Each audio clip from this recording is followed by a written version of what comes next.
When we look for the origins of urban civilization, we generally point to Mesopotamia. We look at the Stele of Hammurabi, to Babylon, and to Sumer, where early laws and city structures are rigorously documented. But look directly to their east, across the Zagros Mountains into modern-day Iran, and you hit a massive 2,000-year historical blank spot, the civilization of Elam. The Elamites are missing from popular history due to deliberate destruction. In 646 B.C., Assyrian King Ashurbanipal ordered their total eradication. His records boast the specifics. They dismantled the architecture, smashed the temple horns, exposed Elamite kings' bones, and sowed the fields with salt. Yet less than a century later, the Persian Empire suddenly appears in the exact same region, a highly organized, fully formed superpower operating at a scale the ancient world had never seen. The early Persian kings didn't invent their administration out of thin air. They used the Elamite language to record thousands of their official state documents. Even the famous royal guards at Persepolis wore the distinctively pleated garments known to historians as Elamite robes. Ashurbanipal's salt only succeeded in forcing Elamite cultural and administrative DNA underground, where it evolved into the foundation for the Persian Empire. Elam's geography required a complex government. They operated as a federated state, linking the resource-rich Iranian highlands with the lowland plains of Susa. This map shows the major trade networks of the ancient Near East. The supply lines moving west from the Indus Valley all converge through the highland passes of Elam before flowing down into the Mesopotamian basin. The people controlling those geographic chokepoints were culturally unique. The Elamite language and script are isolates, meaning they have zero linguistic relation to the Indo-European or Semitic languages spoken by every single one of their neighbors. And the Mesopotamians knew they were dealing with heavyweights. A surviving text known as the Treaty of Naram-Sin shows Mesopotamian kings negotiating with Elamite rulers as absolute diplomatic equals. When diplomacy failed, Elam brought the hammer down. In 2004 BC, Elamite forces marched into Mesopotamia, sacked the city of and permanently ended its ruling dynasty. Elam was a military and economic superpower that dictated the logistics of the ancient world.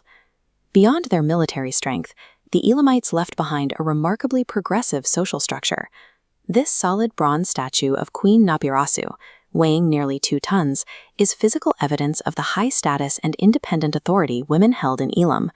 Cross the border into Mesopotamia, and you find strictly patriarchal systems, where civic assemblies and economic controls were almost entirely dominated by men. We know this Elamite structure survived into the Persian era because the Persians kept receipts. Archaeologists have recovered thousands of everyday accounting records from the Persepolis fortification and treasury archives. These tablets repeatedly mention a class of non-royal female managers called the arashshara, or great chiefs. These women directly controlled workshops and managed hundreds of laborers of both sexes.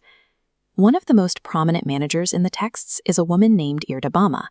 She commanded a massive workforce across several locations, owned her own property, and authorized transactions using her own private royal-adjacent seal. The raw data quantifies the scale of this independent administrative power. This bar chart visualizes the Persepolis accounting records. Notice that male and female workers of the same skill level receive equal baseline rations. But look at the resource spikes here. The female arashshara managers receive the highest grain and wine payouts in their units. There are also mandated secondary bonus spikes specifically paid out to pregnant women and new mothers.